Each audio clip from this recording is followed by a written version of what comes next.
từ nó cho tồn tại ở là tuần nhân chơi một số này nhưng mấy tồn tại là tuần chơi một số cho tụi nó chỉ tuần chơi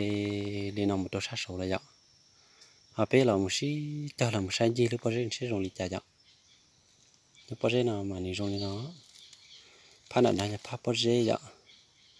phát bao giờ một chỗ sát nạn nè cho bao giờ nào cho bao giờ trong người cho là bao đi bắt qua này vậy cáiสิ่งcho bao giờ nó sẽ vậy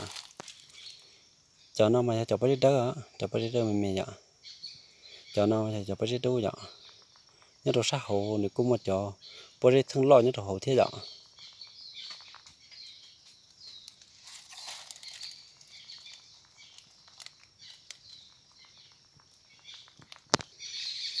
hai ta khăn nó nè khăn nó tỏ từ bao giờ là vậy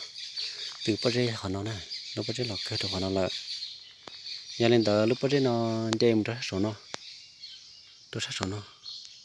số nó nè ở nhà khó nên chia số khó cân cầu số lúc con thay cân cầu số thì khó số cho khó ở lên mặt trên thế nè mua tồn tờ nè cho khó số nó vậy tiệt sĩ bé lòng xanh chỉ cho vậy để nó xanh chỉ nè xa họ nó xa xe lúc bao giờ nó mà lúc nó lòi ạ lúc bao giờ to nữa lúc bao giờ tờ nó nè họ chỉ kẹp búa họ đâu cho sát thằng nó là một trâu sát số nó chỉ cho bao giờ mẹ là vậy nên chỉ như bỏ cho bao giờ mẹ đại bớt luôn lên nó ta cho bao giờ nó nè cho nên đại tàu ít thì tươi ạ cho nên ôi cha ở đây tàu nên trong này nó hai ta nó nè ta nó nhóc bỏ đầu lúc cá bao giờ nó chỉ bỏ thì sao lần thì tụm khơi lúc cá bao giờ nó nhỏ cái lúc cá bao giờ chỉ khơi trong nó thế này khơi trong nó lại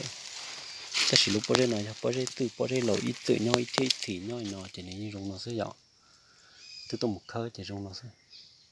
là khơi trong nó trong này cô chỉ mua đã chỉ theo nhỏ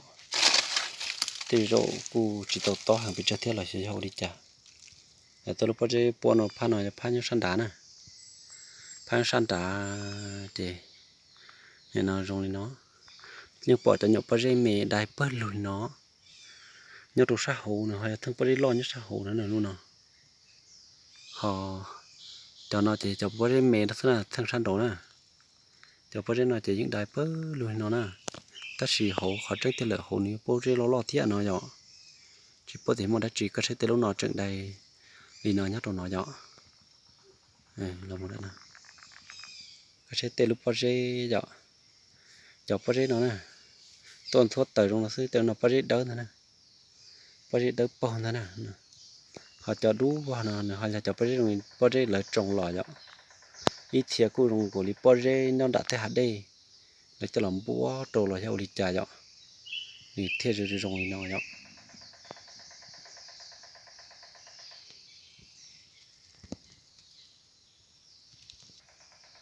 nếu trồng để nó cho búa đồ sắp phát sinh đã họ lấy cái khơi làm mù vậy họ lấy khơi làm mù trên này tí hồ nó nữa hồ nó là tức khơi một trâu bự bì rồi vậy cái kết đồ hồ trâu nè cho bộ đã chỉ theo dõi thâu khen từ là một đồ nó là một đồ bể nó cho cá là một đồ to bao giờ lò nữa to nó mà cho bộ ta nhưng có lý tu chỉ to bọt từ theo chứ mà làm việc sẽ bọt nữa ta chỉ là để mỏ to nữa ta chỉ cụ chỉ bọt đi bọt từ từ bộ ta to thế nè to nó cho to bao giờ lò nữa to nó nhất đồ ta chỉ nó to nó to lúc bao giờ lò nữa to nó mà to bao giờ nhiều xe rồi nè nó cứ dạng thế sao một bí lúc bao giờ nó tiêu to nó to hậu vậy bắt ta mà tôi chỉ cho cá sai xả chỉ bỏ ta chỉ nó bỏ lại mỗi tuần tới nhân tới nó cơ nè tuần tới là nó khuya tuần tới ế thế vậy cũng mà chân là một sai cái giấy để tụi rong đi trả vậy phá bể nó cho phá sát bể nè phá sát bể là tứ tụm đỡ đỡ thế bao giờ nó giờ đi khó săn đá thế vậy phá săn đá phá này phá sát bể nè phá sát bể thì mua cho bao giờ mấy đại bơ luôn khỏi bỏ nó cho nó cho đại săn đồ thế nè đại săn đồ sư hỏi gia đình tớ là một sai tuần tới tia vậy tuần tới tia nhá còn nó này nó mà ít thì rong gối lấy nhưng quan tiền thế là nó là nè lúc bao giờ nó dính tới thì tia li to là hai điện thời dạo rồi nó tao tua bỏ lại tia thêm mấy chẳng đó này sẽ đợi tao sai và thiết chế xía tiền này sẽ đợi chỉ xa đi cha thế dạo cho khó tia nó ní chắc khó tới chắp lời thôi giả đi là